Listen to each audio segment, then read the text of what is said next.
ცნობილი ქართველი მწერალი ალექსანდრე ყაზბეგი სტეფანწმინდაში 1858 წლის 20 იანვარს დაიბადა.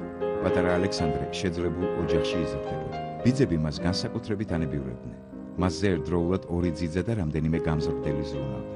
მომავალი მწერალი ბავშვობაში ცელქი და მოუსვენარი ბიჭი ყოფილა.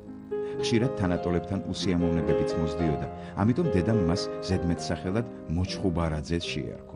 ეს მეტსახელი პატარა ალექსანდრეს ძალიან მოსწონდა და ამაყობდა კიდეც. მომავალ მწერალს მასწავლებლები შინ მისდიოდნენ. მას სწავლა დიდად არ უყვარდა, თუმცა უკვე 11-12 წლის ასაკში რუსულ და ფრანგულ ენებს ფლობდა. მშობლებმა ალექსანდრე ჯერ ჰაკეს პანსიონში შეიყვანეს სასწავლებლად, შემდეგ კი თბილისის გიმნაზიაში გადაიყვანეს. თუმცა სწავლის დამთავრება ვერ შეძლო, რადგან დიდ თოვლობის გამო სტეფანწმინდიდან თბილისში ვეღარ ჩადიოდა. 18 წლის ასაკში ალექსანდრე ყაზბეგს მამა გარდაეცვალა და მთელი საზრუნავი მას დააწვა.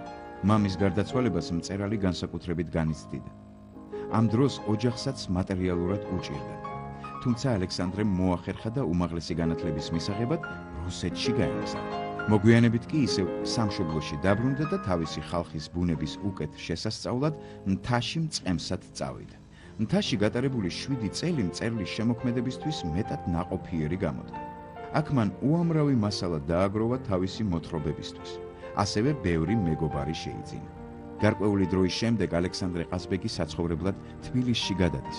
აქ იგი ერთვება საზოგადოებრივ საქმიანობაში.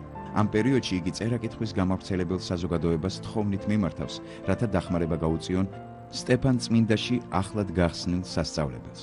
თბილისში ცხოვრების დროს ყაზბეგის მოთხრობები აქტიურად იბეჭდებოდა ჟურნალ-გაზეთებში.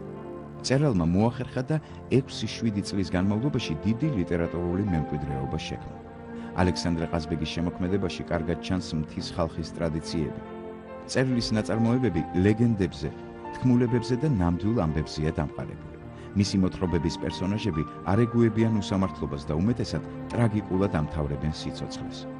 ალექსანდრე ყაზბეგის ნაწარმოებებიდან აღსანიშნავია ხევისბერი გოჩა, ელგუჯა, განკიცხული და სხვა. სიცოცხლის ბოლო წლებში დიდი მწერალი ავად გახდა და 1 წელი საავადმყოფოში მკურნალობდა. 1893 წლის 10 დეკემბერს ალექსანდრე ყაზბეგი გარდაიცვალა. იგი დაკრძალულია სტეფანწმინდაში. აქვე მდებარეობს ალექსანდრე ყაზბეგის სახლ-მუზეუმი, რომელშიც მწერლის პირადი ნივთებია დაცული.